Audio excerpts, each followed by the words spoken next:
So this is the Rapidstop Tourniquet. It's a slightly different tourniquet from others because it's a ratchet type system. The advantage of this, it's very fast to apply it over a limb.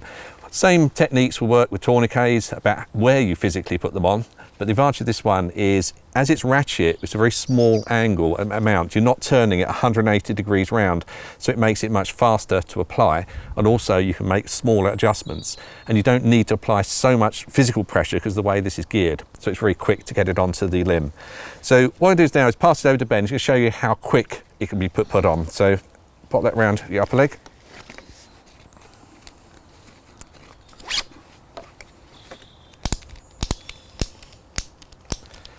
So the tourniquet can be applied on yourself or on somebody else, no problem with that. Very, very fast to apply, and if it needs more pressure, you can literally just clip it and get more pressure on there. Literally just switch that across. As far as applying on him as well, work exactly the same. The key thing with this is it's the speed of it, because in a lot of applications you're working in, you do need to apply these yourself very, very fast. You can put this on anywhere around the 10-second mark, sometimes quicker depending on how it's set up. So as you can see on here is the main ratchet system here, and this is just the secure bar with the lugs in it, which actually secure. Once you apply it, obviously in the real world, you wouldn't take that off. You'd always leave that on for the emergency medical services to take that off later on. But within the training world, we can release the pressure, but you wouldn't do that in the real world. You just want to leave that on. Remember all the standard things like noting the time it's been applied, making sure the emergency services know exactly what you've done, all apply. And you can tuck the spare bit of tourniquet out the way as well, should you need to. We've shown how to put it on the leg, which is going to show how you can self-apply the Rapidstop onto the arm.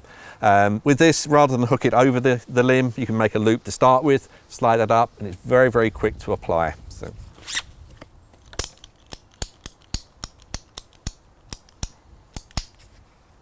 So that's very, very fast application. It's slightly quicker than the leg because you can make the loop, you're not actually having to clip it on, but you're still looking at under 10 seconds you can get the tourniquet put on, which gives you more time to move on to the next patient. Now, this is an orange tourniquet, we also did them in black, and also there's a blue version, which is a training version, but the actual tourniquets themselves are exactly the same. So if you did get stuck and you've only got the blue one, you can still use that, it works exactly the same.